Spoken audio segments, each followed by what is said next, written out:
Hello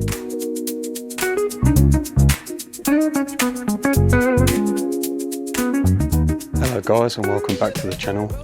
I'm not sure if I'm going to show this on the channel or not, but I've been doing my Can-Am Ryker roller replacement and was editing the video last night, and I've realised that I have put the helix in incorrectly. So it's probably a good thing that I show you guys that correct my mistake.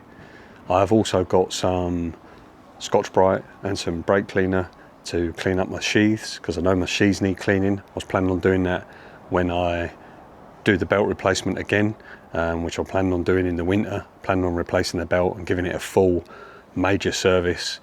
I know it doesn't need it, so I'm not going to go through everything with you guys, but you're welcome to tune in and watch me while I strip the bike, take it all apart, fix my mistake, put it all back together again.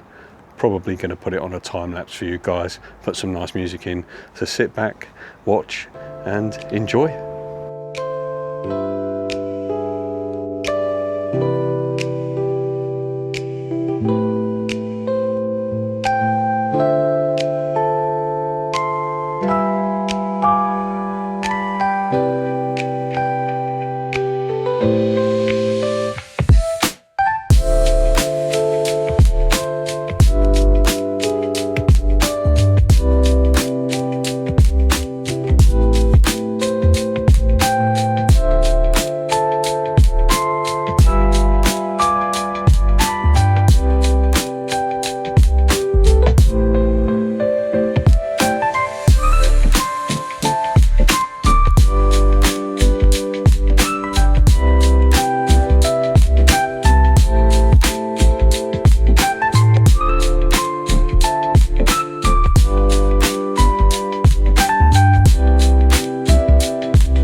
Hi guys, so if you've watched along so far, I've completely stripped the bike all the way back down again, taken the belt off, taken the secondary pulley off, taken the secondary pulley apart because I believe I put the helix in the wrong orientation. I checked on some photos and videos I've taken on my phone just to double check and make sure, and while I was editing the video that I filmed yesterday, I noticed that I'd done it wrong. So we all make mistakes. It's always good to double check your work and make sure that you've done it correctly. I've saved myself a big whoopsie, because it would have been catastrophic if you'd have driven with the helix in the wrong orientation. And while I was at it, I did a bit more research, because my sheaths on my secondary pulley were a little bit dirty. There was some marring and some like rubber deposit from the belt. Just a little bit. So I've seen online that you can clean the sheaths using some really fine Scotch-Brite, but the fine stuff, don't go and grab your green Scotch-Brite out of your kitchen cupboard. It either needs to be grey or red. I only use the grey because the grey's a fine non-chlorinated brake cleaner. Brake and clutch cleaner, non-chlorinated though, that's what it needs to be. And you don't use much, and you don't press very hard, otherwise you'll end up damaging the sheaths. So if you can see here, you'll be able to see from the other video, this was very heavily marked. You can still see a little bit, but it's much cleaner, much cleaner. Much cleaner. So that should enable the belt to run much better, basically. Stop it from overheating. So it's now time to get it all put back together again.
Just to touch on some specs, okay?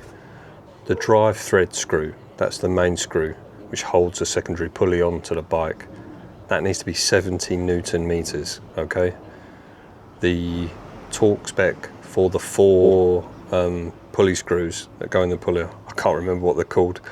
I can never remember what they're called. They need to be 32. You only need to put a small amount of Loctite, the size of a grain of rice, maybe. You don't need to overdo it. Undoing those bolts, if you do get round to doing them yourself and you want to do them yourself, undoing those bolts can be tough. You do need to heat them up to dislodge the Loctite that's in there, to melt the Loctite that's in there, to be able to get them undone. Just more heat. Just put more heat on it, Jim. Nearly impossible to get them undone without any heat, thankfully. And this isn't something everybody has in their garage. I have a thermal induction heater, which is great for heating up bolts without a naked flame. Here's the bike, all back together, ready for its MOT. Unfortunately, it was booked in for an MOT this morning and I had to cancel, which is a bit of a bummer, because I would have liked to have had it on the road this weekend, because today's Friday. I'm not sure when this video will be going live, but yeah, all back together, hopefully all being well, past its MOT. If you've enjoyed this video, please consider giving me a like and dropping a subscribe. Really helped me a lot to grow the channel. I hope, I'm not sure how I'm going to do it yet, but I think publishing my mistake would be a good idea, be a good warning for everyone else. I have got myself some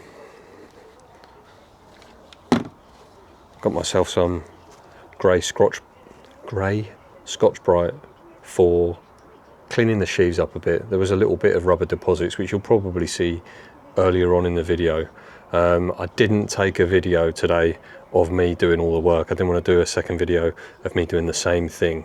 But I have taken some pictures and you'll see the condition of the sheaths is much better than it is earlier on in the video.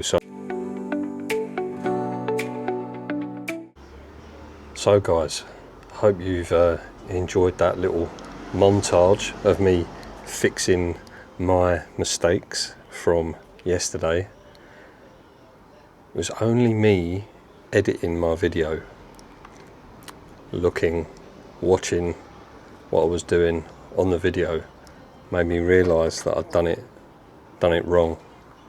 If it wasn't for the fact I've recorded, I probably wouldn't have known, and I would have been in big trouble, big trouble. So yeah, it's been quite a bit of work. I think it's taken me 4 hours, 5 hours today to open the bike back up, take it all apart, clean everything out, take the secondary pulley apart, clean everything up, put it back together in the correct orientation. If you've watched any other, there's a couple of other videos on YouTube of Cubic Dollar Off-Road. I've got a video. There's another performance company that do performance helix. They've got a video as well. I can't stress enough, each sheath on the pulley has an arrow. The helix has an arrow. I didn't line the helix up with the arrows on the sheath. That was my mistake. I thought I'd done it correct and I hadn't. Thankfully I caught it before it caused any damage. Yeah, so just heed from my mistake. If you are going to attempt this yourself, just make sure that you double check everything that you do.